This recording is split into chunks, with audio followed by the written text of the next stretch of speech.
সালাম আলাইকুম, কেমন আছেন প্রিয় শিক্ষার্থীরা? এসো ছন্দ ছবিতে ইংরেজি বর্ণমালা শিক্ষা। ইউ ফর আমব্রেলা, আমব্রেলা অর্থ ছাতা, ছাতা নাও বৃষ্টি হলে।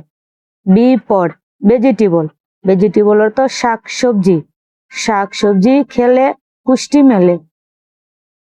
ডাব্লিউ, ডাব্লিউ অর্থ ওয়াইচ, ওয়াইচ অর্থ ঘড়ি, ঘড়ি দেখে সময় বলে। এক্স ফর এক্স-রে, এক্স-রে অর্থ এক্স-রে, এক্স-রে করে ওষুধ ফলে।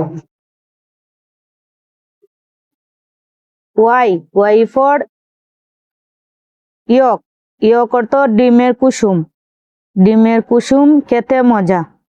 জেড, জেড ফর জেব্রা, জেব্রাটি বেশ মোটা তাজা,